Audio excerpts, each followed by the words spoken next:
Ya, shalom saudara-saudaraku yang terkasih ya, sama Tuhan.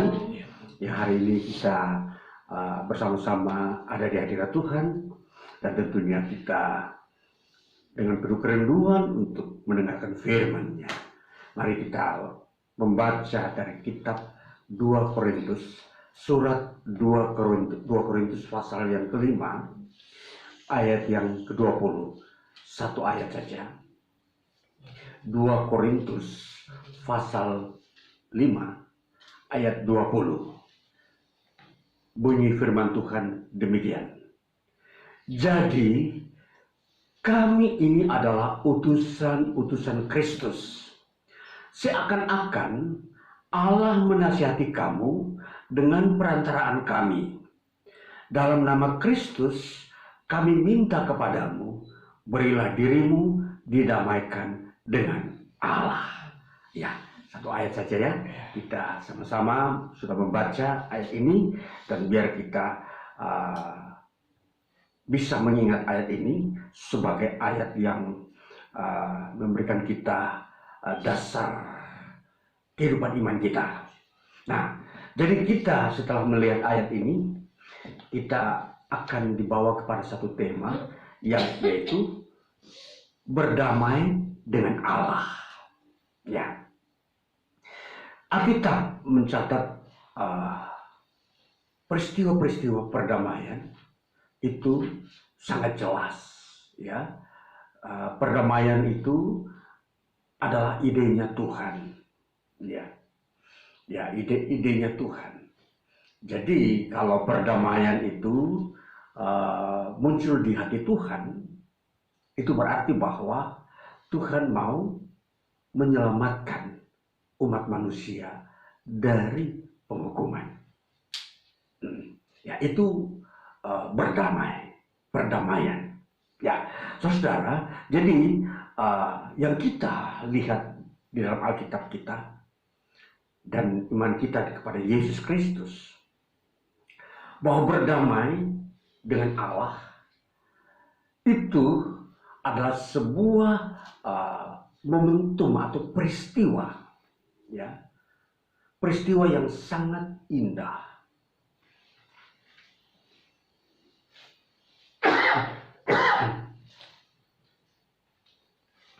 Peristiwa yang sangat indah dan berharga.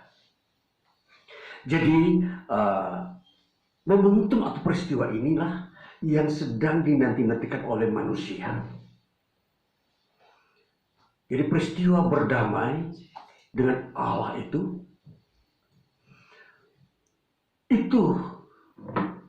yang dirindukan oleh manusia di dunia ini agar mendapat pengampunan dari Tuhan. Itulah menjadi isi yang ada dalam Alkitab yang akan kita temui kalau kita mendengarkannya.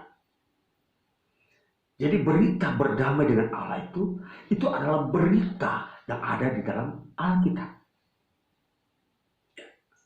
Dikatakan bahwa kami adalah utusan ya Kristus. Jadi seakan-akan Allah mau menasihati kamu melalui kami. Ya, bahwa Allah mengizinkan perdamaian itu terjadi. Nah, jadi perdamaian itu menjadi buah pikirannya Tuhan di dalam kehidupan saat ini. Nah, jadi nanti kita akan mau melihat apa itu berdamai dengan Allah. Ya, dan saya memberikan sebuah ilustrasi, ada sebuah cerita. Ada sebuah keluarga muda ini, dia itu dalam hidup keluarganya dia, satu keluarga ini, satu pasangan keluarga muda ini, keluarga Kristen, dia itu mempunyai inisiatif. Ya, dia ingin bertanya atau berkonsultasi dengan berbagai-bagai pakar-pakar kehidupan di dunia ini. Maka dia pergi kepada pakar-pakar kehidupan di dunia ini. Yang pertama, dia pergi kepada seorang dokter. Dia bertanya kepada dokter ini yang sudah memang sudah profesional, dokternya sudah senior. Dia bertanya kepada dokter ini, "Pak dokter, apa nasihat Bapak kepada saya supaya saya ini hidup sehat?"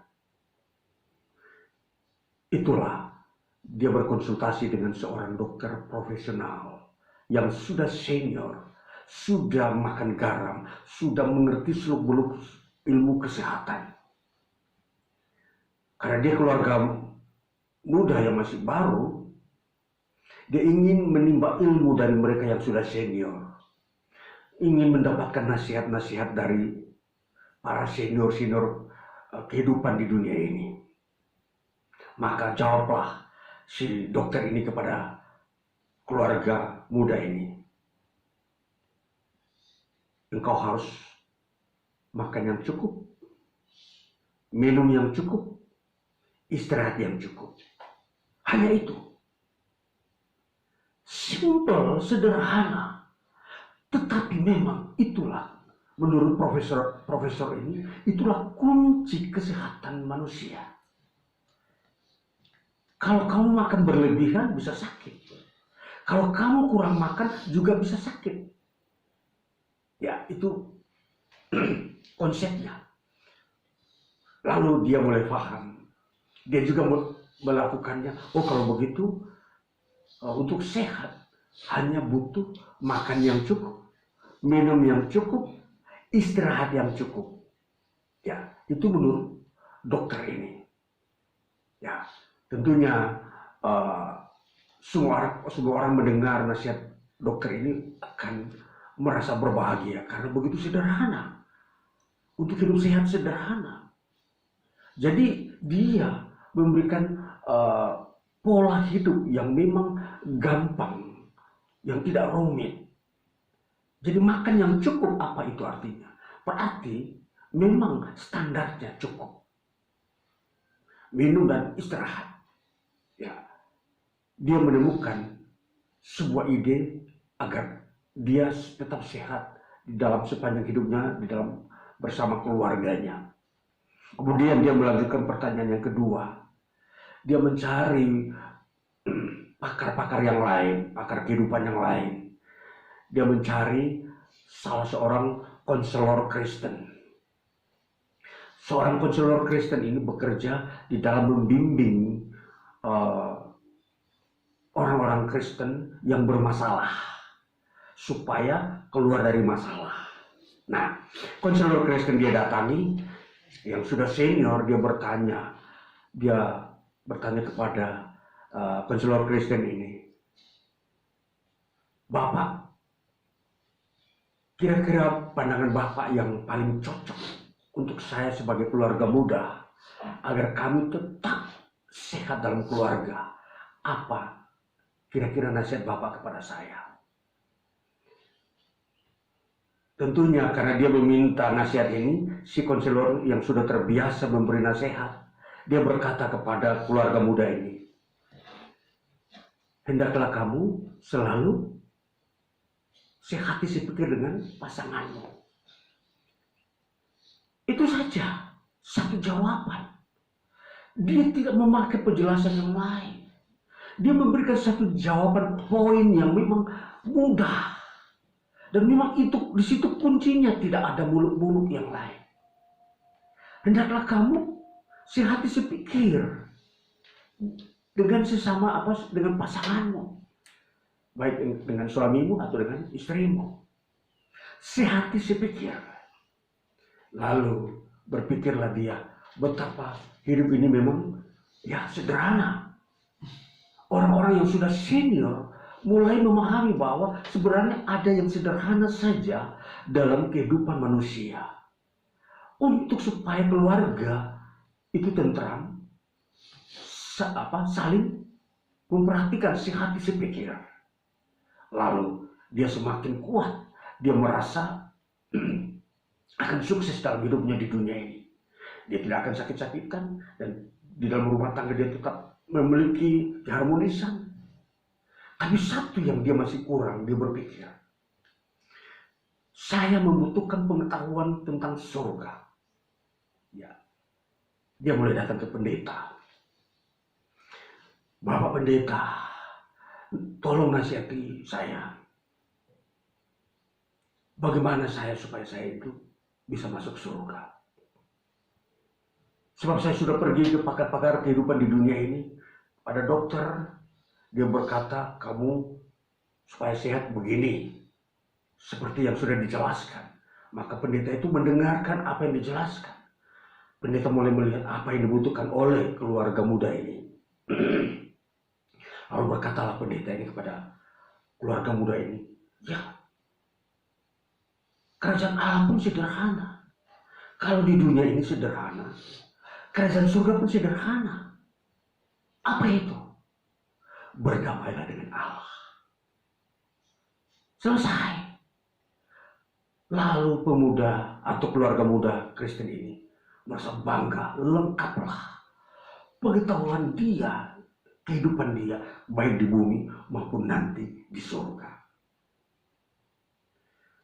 Dia mulai menaruh semua informasi itu di dalam hatinya. Bayangkan saudara, bagaimana kuatnya orang ini setelah mendapat nasihat seperti itu. Dia mulai melakukan apa yang dinasihati dokter. Dia mulai melakukan apa yang dinasihati oleh konselor. Dia mulai melakukan apa yang dinasihati oleh pendeta. Lalulah dia menjalani hidup ini.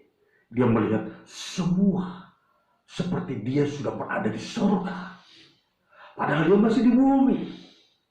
Karena kunci-kunci yang dia pegang itu memang semua bersumber dari surga. Tuhan menyediakan makanan minuman dengan istirahat secukupnya. Tuhan menyediakan kesehatan sepikir antara suami dan istri. Dan terlebih Tuhan menyediakan berdamai dengan dirinya. Ini saudara, kita perhatikan. Dua hal yang pertama, mungkin kita gampang atau kita dengan mudah mempraktekkan makan, minum, istirahat yang secukupnya. Sehati sepikir dengan pasangan kita, suami atau istri. Dan yang terakhir, berdamai dengan Allah. Bagaimana dia mau melakukan hal ini? Dia sudah mendapat kunci, tapi dia belum bisa mempraktekkan. Karena dia tidak bisa bertatap muka dengan Allah. Bagaimana mau berdamai? Nah, maka disinilah penjelasannya. Saya ingin menjelaskan apa itu berdamai dengan Allah.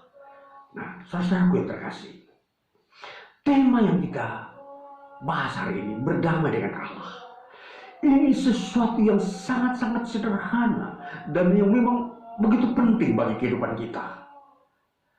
Bayangkan, kalau kita berdamai dengan Allah, kita ibaratkan kita berdamai dengan sesama. Seperti contoh, saya dengan seorang teman saya pernah bersahabat, saya punya teman, ya katakanlah pada waktu saya masih sekolah. Saya ambil gambaran hidup saya, dan ini mungkin tentunya mirip dengan semua orang, karena semua orang pernah bersekolah SMP, SMA. Saya masih bersekolah, saya mempunyai teman. Dan teman ini kami punya sering berolahraga bersama, main sepak bola, berolahraga lari. Nah, kadang-kala di dalam sepak bola, kami berolahraga, kami bukan menendang bola, menendang kaki temannya, ya sakit kan? Nah, teman ini marah, ya kan? Karena memang berolahraga tanpa disengaja ditendang, ya itulah berolahraga, marah. Terjadi perselisihan, maka lalu terjadi marah-marahan, tidak senang. Nah, itu salah satu contoh. Lalu mulailah dengan muncul kesadaran dalam hati saya, oh itu teman saya minta maaf kepada dia, maafkan saya, tadi saya tidak sengaja.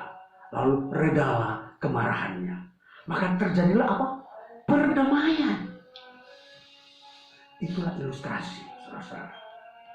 Berdamai dengan Allah itu berarti apa yang telah kita lakukan terhadap Allah. Itu sebuah pelanggaran.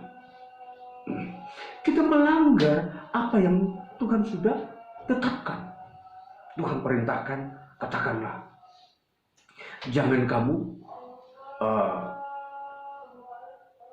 menyembah berhala. Katakanlah seperti itu. Karena yang hanya disembah adalah Allah. Ini. Tanpa disadari, memang manusia di dunia ini, dia belum bisa mengenal mana berhala dan mana Allah. Karena kemiripan. Artinya apa? Seperti apa? Saya katakan. Berhala itu hadir seperti sesuatu benda yang memberikan keuntungan bagi manusia. Ya, saya kasih praktisnya apa itu. Contoh, kadang-kala orang mau berdagang, berbisnis, ya, dia membutuhkan sebuah kekuatan gaib. Ya, kekuatan gaib ini untuk membuat dia bisnisnya itu lancar. Nah, dia menggunakannya karena mungkin orang lain pernah ditawari, lalu ditawari lagi kepada orang lain, lalu sampailah kepada si A. Dia menggunakannya dan memang terjadi. Ya, itu ada. Lalu orang mulai berbondong-bondong, mulai bertanya, kok bisa usahamu laris? Kok bisa daganganmu laris? Oh, saya pergi ke orang pintar di desa sana, katakan begitu. Datanglah berbondong-bondong ke sana, ya, berbondong-bondong. Lalu sebagaimana orang pintar ini memberikan kepada orang yang lain, lalu dia juga dapat. Dianggap ini sesuatu yang biasa-biasa, tidak melanggar sebuah kekudusan Tuhan. Lalu kemudian kita memperhatikan orang yang demikian mulai bergantung kepada orang pintar ini. Dia selalu mengadakan komunikasi, selalu mengadakan perkunjungan untuk memperlancar semua itu. Karena ada sebuah perjanjian. Kalau kamu tetap terus mengunjungi saya, maka apa yang kamu terima dari saya akan awet terus menerus. Nah, itu biasanya. Nah, itulah yang mengikat tanpa dengan sadar seseorang terhadap penyembahan berhala. Nah, lalu kita memperhatikan, disinilah letak permasalahannya, mulai sebuah masalah manusia dengan Tuhan. Ya, inilah yang kita harus perhatikan. Bagaimana muncul sebuah permasalahan. Sebagaimana ilustrasi saya tadi, sebuah permusuhan saya dengan teman saya hanya sederhana. Lalu kita mulai melihat, disinilah kita mau menjelaskan, saya mau menjelaskan bahwa permasalahan manusia dengan Tuhan dimulai dari adanya berhala dalam hidup manusia. Mulai adanya pribadi yang lain selain Tuhan di dalam diri manusia. Pribadi ini yang dimaksudkan adalah iblis. Ya. Jadi iblis adalah makhluk yang suka mengalihkan pribadi manusia jauh dari Allah datang kepada dirinya dengan menawarkan iming-iming yang tadi bisnisnya berhasil atau berkembang. Nah, inilah permulaannya. Lalu apa yang terjadi, saudara? Permusuhanlah. Allah sudah tidak mau lagi ikut menyertai dia. Dia mengalami kesukaran ketika ada saat-saat tertentu Tuhan mendatangkan penghukuman dan tidak memberikan pemulihan. Ya. Nah, pada masanya ketika orang yang bersangkutan ini sudah mulai mengalami kelesuan-kelesuan dalam hidupnya, tekanan-tekanan jiwa, mengalami stres, dia hilang arah. Walaupun usaha dagangannya berhasil, tetapi jiwanya mulai stres. Bandingkan saudara, terjadi pemisahan, pembelahan di dalam diri manusia. Satu sisi dia mempunyai kesuksesan dalam ekonomi, perdagangannya dia, bisnisnya dia. Tapi satu sisi yang lain, jiwanya stres dan gundah gulana. Bayangkan, tidak ada hubungan antara kesuksesan bisnis untuk menghidupi jiwanya yang tentram. Inilah yang disebut bermasalah dengan Tuhan. Saudara-saudara, jadi jiwa manusia itu selalu mempunyai keterikatan dengan Tuhan. Jadi kalau manusia bersalah kepada Tuhan, jiwanya yang dihukum. Saudara-saudara, fisik itu belum dihukum. Tidak dihukum secara langsung, jiwa. Jadi perhatikan, kalau jiwa manusia mengalami kebingungan, tidak ada damai, sekalipun di samping kirinya ada kekayaan yang berlimpah. Nah, ini kita harus mengerti bahwa sedang bermusuhan manusia dengan Tuhan. Apa yang harus kita lakukan? Tuhan mau berdamai kalau kita menyadari bahwa kita bersalah.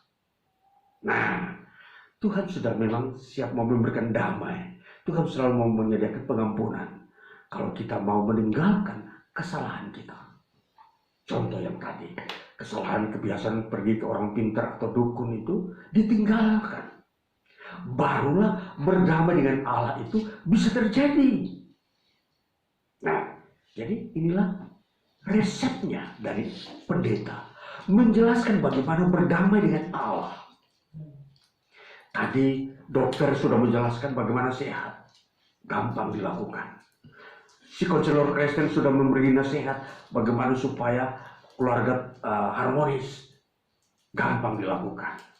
Tetapi berdamai dengan Allah, mari, bisa saudara lakukan dengan mudah bila saudara mau meninggalkan penyembahan berhala. Ini kuncinya. Juga mudah kan? Kalau memang ingin mau berdamai, sebagaimana tadi dia ingin hidup sehat. Kalau ingin mau masuk surga, ya itulah resepnya. Tidak ada yang lain.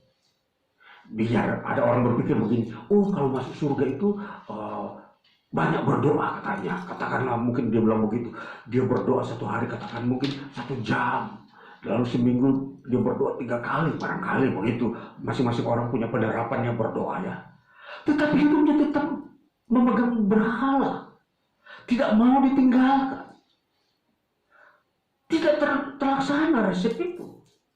Karena resep masuk surga adalah meninggalkan berhala dan menerima Allah sebagai Tuhan yang harus disembah. Itulah baru bisa masuk surga. Nah, maka ini saudara-saudara, hari ini saya memberikan resep berdamai dengan Allah. Kalau dokter sudah memberikan resep hidup sehat, konselor Kristen sudah memberikan bagaimana hidup harmonis dengan keluarga, maka kali ini pendeta, saya memberikan nasihat bagaimana masuk surga. Ya, berdamai dengan Allah. Ini saudara, kita sudah bisa memiliki kesempurnaan hidup. Jadi berdamai dengan Allah. Di sini kita sudah melihat, yaitu kita benar-benar menerima Allah sebagai satu-satunya Tuhan yang kita sembah dan percayai untuk memelihara hidup kita di bumi. Memberikan kita kecukupan makanan, minuman. Kita bekerja, kita diberikan kelancaran. Walaupun tidak segampangan atau tidak semudah kita mencapai titik kesuksesan dalam usaha perdagangan. Tetapi yang jelas penting bahwa selalu lancar. Nah, ini. Usaha dagang dan pekerjaan kita selalu membawa hasil. Ya, selalu kita bisa nikmati dan sedikit demi sedikit akan bertambah tahun lepas tahun. Hanya kita bisa memenuhi semua kebutuhan kita.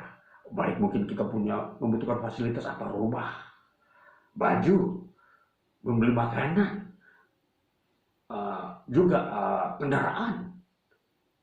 Ini fasilitas-fasilitas kita yang memang kalau kita perhatikan ini adalah kebutuhan kita.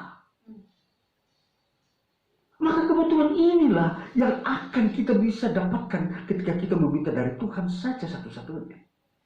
Sehingga kita tadi lancar, damai ya, kita memiliki semuanya, sehat, harmonis, dan masuk surga. Nah, itulah yang kita inginkan. Tidak mungkin ada orang bertanya, bagaimana caranya masuk neraka. Tidak perlu bertanya pun, dia mengerti sendiri. Tapi bagaimana masuk surga perlu bertanya. Sama seperti halnya kalau orang ingin sakit, tidak perlu bertanya ke dokter. Saya ingin sakit, tidak perlu ke dokter. Ya. Tidak perlu bertanya. Tapi kalau ke dokter tujuannya untuk apa? Supaya ingin hidup sehat kan? Nah, perlu bertanya. Demikian halnya, kalau kepingin hidup harmonis dalam rumah tangga, bertanya, konsultasi. Nah, seperti itu. Nah, ini saudara. Jadi demikian halnya, masuk kerajaan surga kita bertanya, saya ingin masuk surga. Ayo bertanya. Para pendeta siap mengajarkan bagaimana masuk surga. Ya, saudara yang terkasih, disinilah yang kita mengerti, berdamai dengan Allah. Nah, saudara, jadi kita melihat berdamai dengan Allah di sini, kita sudah mengerti ya, bahwa meninggalkan berhala. Lalu bagaimana? Bahwa di dalam berdamai dengan Allah, itu ada perjanjian. Saudara, jadi perjanjian itu Allah ciptakan. Ya, Allah ciptakan seperti apa? Ya, kalau kita di dunia ini, manusia di dunia ini, perjanjian itu biasanya ditulis di atas sebuah kertas. Misalkan perjanjian damai antara bangsa A dan bangsa B yang pernah berperang. Nah, itu perdamaian. Tapi bagaimana dengan Allah? Perjanjiannya adalah percaya pada Yesus Kristus. Itu perjanjiannya di situ. Yesus berkata dalam 1 Korintus pasal 11 ayat 25 berkata demikian. 1 Korintus 11 ayat 25 bunyinya demikian. Demikian juga ia mengambil cawan sesudah makan lalu berkata, cawan ini adalah perjanjian baru yang dimeteraikan oleh darahku. Darah Yesus sebagai perjanjian. Jadi di sini saudara, ketika kita percaya kepada Yesus Kristus, kita sudah menekan atau menerima surat perjanjian. Kita sudah menandatangani surat perjanjian damai dengan Allah. Itu. Jadi percaya kepada Yesus Kristus itu sebenarnya itu kita sedang terlibat dengan perjanjian perdamaian dengan Allah. Jadi bukan hal-hal biasa. Mungkin di dunia ini ada agama-agama yang sudah tercatat di tengah dunia ini. Setiap orang memegang agama A, B, C, dan seterusnya. Tetapi agama Kristen yang percaya kepada Kristus adalah mereka menandatangani surat perdamaian dengan Allah. Nah ini saudara, kita percaya kepada Kristus itu, kita sudah memiliki surat perdamaian. Dia saudara yang sudah percaya kepada Kristus. Saudara di hadapan Allah, saudara sudah menerima surat perdamaian, surat perjanjian perdamaian. Ini dia. Jadi yang memberikan penegasan meterai adalah Kristus Yesus. Jadi kita sudah tidak lagi dihukum Tuhan. Jadi kalau kita lihat neraka adalah tempat penghukuman bagi orang-orang yang tidak mau berdamai dengan Allah, itulah neraka. Sedangkan surga adalah tempat di mana orang-orang yang sudah berdamai. Gimana kita paham perdamaian ini dengan baik? Bahwa perdamaian itu adalah karyanya Tuhan, kehendak Tuhan supaya kita masuk ke dalam kerajaan surga.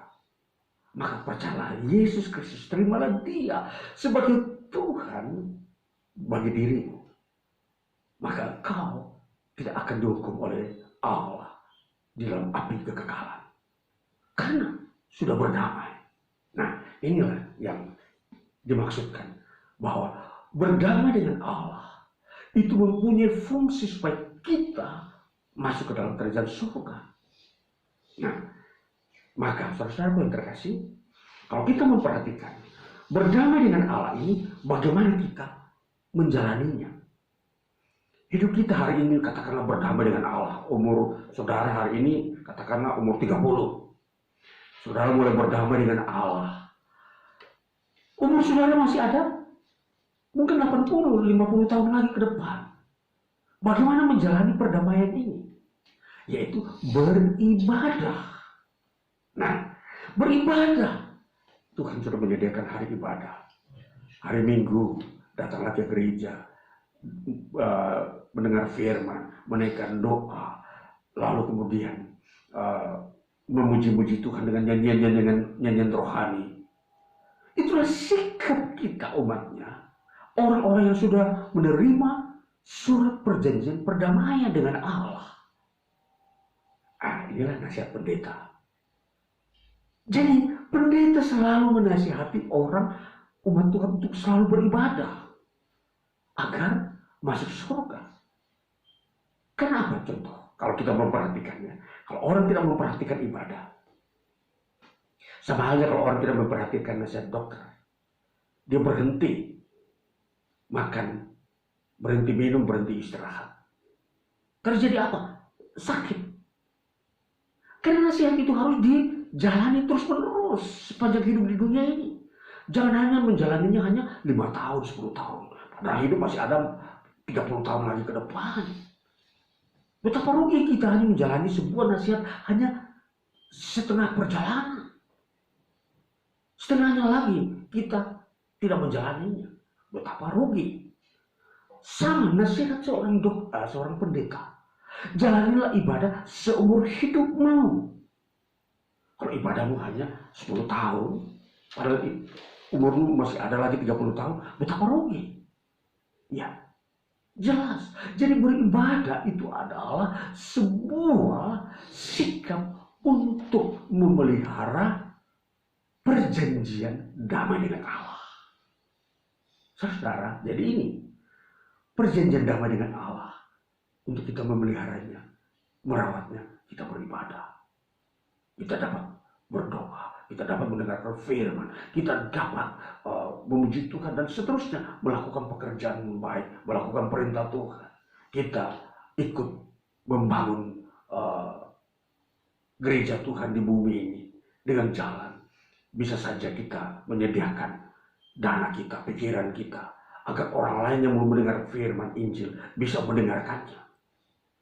Ini saudara. Jadi ini kehidupan kita di dunia ini tidak bisa dilepaskan dari ibadah.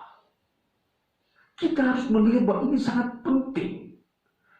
Kalau ibadah kita katakanlah, kita batasi, kita ukur-ukur, setahun sekali baru kita beribadah. Maka apa yang terjadi? Kita semakin menyusut, memiliki kekurangan-kekurangan iman. Dan lambat laun rohaninya tidak sehat. Lalu lambat laun terjadi pencobaan-pencobaan. Iblis menawari segala macam ajaran-ajaran yang salah dan sesat. Lalu dia melupakan ajaran Tuhan. Lalu terjadilah dia melanggar perjanjian. Apa yang terjadi? Kalau melanggar perjanjian perdamaian dengan Tuhan, kembali pada yang semula, yaitu memusuhi Allah lagi. Nah, jadi berdamai dengan Allah artinya kita tidak lagi memusuhi Allah. Kita tidak lagi segan-segan datang beribadah kepada Allah, memuji Dia, mendengarkan firman-Nya, bersekutu melalui Yesus Kristus, beribadah kepada Allah melalui Yesus Kristus. Itu berdamai. Kalau ada orang berkata, saya terlalu repot bisnis. Dia lebih mementingkan bisnisnya. Jadi katakanlah kalau saking repotnya dia, akhirnya dia hanya bisa setahun sekali pada waktu Natalan. Nah, saudara, ini menjadi kesukaran bagi dirinya sendiri sebenarnya, saudara. Kalau hanya setahun sekali baru dia beribadah. Ya, kita lihat, perhatikan. akan terjadi kerugian-kerugian bagi orang yang melakukan pola seperti ini. Ya, dia akan kehilangan mutu imannya gampang dicobai dan lemah. Dia gampang terjebak dengan berhala-berhala. Lalu muncul lagi dalam hatinya yang mulai kecewa. Jadi banyak hal yang bisa merusak jiwanya. Karena surat perjanjian perdamaian dengan Allah ini tidak dirawat. Jadi ibadah kita saudara-saudara ini, setiap minggu ini itu sesuatu sikap yang benar dalam merawat perjanjian perdamaian dengan Allah. Dan akhirnya apa? Kita ini menjadi orang yang kuat. Nah, kita dapat bekerja ya, saudara. Saya punya ada jemaat Tuhan yang baru. Ini kebetulan mereka keluarga baru, ya, Yafid dan Nita ya. Saya anukan mereka, saya senang dengan mereka karena mereka mau mengaku, mau setia, mau tetap beribadah. Kecuali kalau mereka memang sakit, ya tidak mungkin mereka akan datang. Ya, saudaraku. Jadi di sini saya memberikan sebuah analogi perbandingan bahwa hidup manusia, entah muda ataupun tua, sudah terikat dengan perjanjian perdamaian ketika saudara percaya kepada Yesus Kristus. Nah, jadi berdamai dengan Allah itu hanya bisa ditemukan di dalam percaya kepada Yesus Kristus.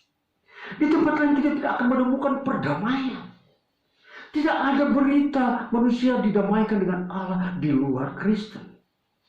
Hanya di dalam kekristenan manusia bisa menemukan perdamaian dengan Allah.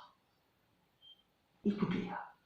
Jadi kita mau melihat betapa penting berdamai dengan Allah ini. Dan kita mau melihat berdamai dengan Allah ini bukan saja kita menemukan persekutuan dengan Tuhan. Tapi kita menemukan yang kedua adalah kita dikuduskan dan disembuhkan dari penyakit kita. Jadi ini saudara-saudara, amin saudara-saudara, kita harus lihat ini. Jadi kita lihat bahwa berdamai dengan Allah itu mempunyai fungsi yang luas. Maka sadar atau tidak sadar, tapi saya mau sadarkan saudara yang belum sadar bahwa saudara yang sudah percaya Yesus, saudara sudah memiliki surat perjanjian perdamaian dengan Allah. Ya. SPPA, surat perjanjian perdamaian dengan Allah. Saudara, ini sebuah singkatan yang saya sampaikan bagi kita supaya kita gampang mengingatnya. Surat perjanjian perdamaian dengan Allah, SPPA, di dalam Yesus Kristus.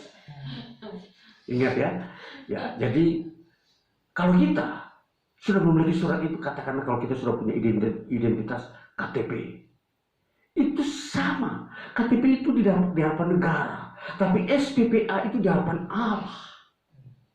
Ya, kita harus tahu itu ya. Jadi kalau saudara sudah menerima SPPA, saudara yakin layak masuk surga. Layak, tidak perlu dipertanyakan. Bisakah saya masuk surga? Saya ini seringkali sakit-sakitan atau kurang ke gereja gara-gara memang sakit ya. Ya mungkin saudara dalam sebulan hanya 2 kali, bisa saja. Walaupun memang kalau lebih baik kalau kita bisa 1 kali setiap minggu, maksudnya 4 kali sebulan. Tapi karena ada hambatan lain, mungkin kondisi, mungkin sakit, mungkin hal yang mendadak yang kita tidak bisa atasi secara manusia kita, sehingga kita tidak bisa beribadah. Namun yang menjadi kunci adalah iman saudara percaya kepada Yesus Kristus sampai seumur hidup saudara. Itulah yang menjadi penguatan bahwa saudara layak masuk surga. Jadi harus ada di batin saudara, saya ingin percaya Yesus seumur hidup saya.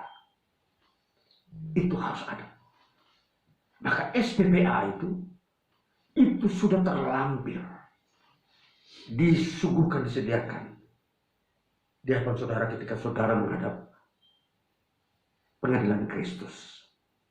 Ini saudara-saudara, itu SPPA-nya itu seperti itu. Bagaimana hal kehidupan kita di dunia ini? Di dunia ini kita mengalami pemulihan fisik kita, Mujizat bisa terjadi ketika saudara sakit, Tuhan bisa sembuhkan. Bila saudara kekurangan hikmat, Tuhan bisa memberikan hikmat, karunia-karunia supaya saudara semakin cerdas dan memiliki motivasi yang kuat. Nah, ini bukan pemberian manusia. Ketika kita mendapatkan motivasi yang baik, itu pemberian Tuhan. Nah, jadi kalau kita memperhatikan berdamai dengan Allah ini, kita akan melihat bahwa Yesus Kristuslah adalah pusatnya kita berdamai dengan Allah. Kita mau berdamai dengan Allah harus datang kepada Yesus Kristus. Saudara yang belum percaya kepada Yesus Kristus, percayalah, saudara mendapatkan perdamaian dengan Allah. Saudara yang mengikuti channel ini, di YouTube ini, lihatlah bahwa perdamaian itu penting. Saudara akan mendapatkan perdamaian dengan Allah ketika saudara percaya kepada Yesus Kristus. Maka biarlah firman Tuhan di hari ini menguatkan kita bahwa kita ingin merindukan perdamaian dengan Allah. Tuhan Yesus memberkati kita. Haleluya. Amin.